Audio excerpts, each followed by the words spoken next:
नमस्कार मित्रांनो, स्वागत आहे आपलं नाद भक्ती या भक्तिमय चॅनेलवर। कार्तिक महिना म्हणजे देव आणि भक्तांचं एक अतिशय पवित्र नातं आणि या महिन्यातला एक सुंदर सण म्हणजे तुळशी विवाह।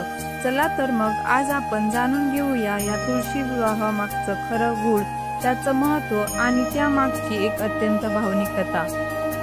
आपल्या सगळ्यांच्या घरात तुळशी असतेच। रोज तिच्या भोवती प्रदक्षिणा, आरती, पाणी घालणं हे सगळं जणू आपल्या आयुष्याचा एक भाग झालाय।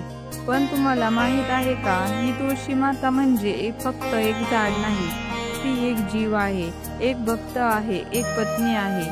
पूर्वी एका काळी वृंदा नावाची एक स्त्री होती, अत्यंत पतिव्रता, भक्तिभावाने भरलेली।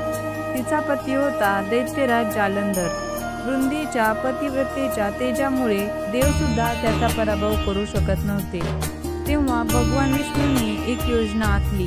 ते जालंधरचं रूप घेऊन वृंदे समोर आले। वृंदेला वाटलं, माझा पती माझ्या समोर आहे आणि तिचं तपभंग झालं। जेव्हा तिला सत्य समजलं, तिचं हृदय तुटलं। तिनं रागाने विष्णूंना शाप दिला, तुम्ही माझ्या पतीचं रूप घेऊन मला फसवलंत, म्हणून तुम्हालाही तुमच्या पत्नीपासून दूर राहावं लागेल आणि मी पृथ्वीवर झाडाच्या रूपात जगेन। वृंदा सती झाली आणि तिच्या शरीरातून उगवली तुळशी माता।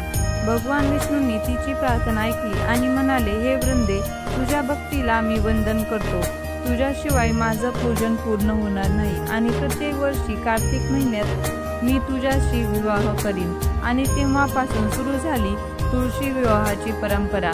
या दिवशी घराघरात श्री विष्णू आणि तुळशीचं लग्न लावलं जातं। म्हटलं जातं, तुळशी विवाह करणं म्हणजे कन्यादाना समान पुण्य मिळणं। घरात तुळशी विवाह झाल्यावर वातावरण बदलतं, जणू काही शांती, आनंद आणि प्रेमाची एक अदृश्य लहर घरभर पसरते। तुळशीच्या पानाशिवाय कोणतीही पूजा पूर्ण होत नाही, कारण तिचं भक्तीचं प्रतीक आहे। म्हणून मित्रांनो, या कार्तिक महिन्यात तुळशी विवाह जरूर साजरा करा। भगवान विष्णू आणि तुळशी मातेच्या या पवित्र मिलनाने तुमच्याही आयुष्यात प्रेम, सौख्य आणि समृद्धी नांदो।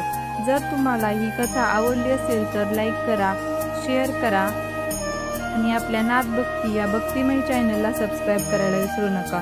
जय श्री विष्णू, जय तुळशी माता।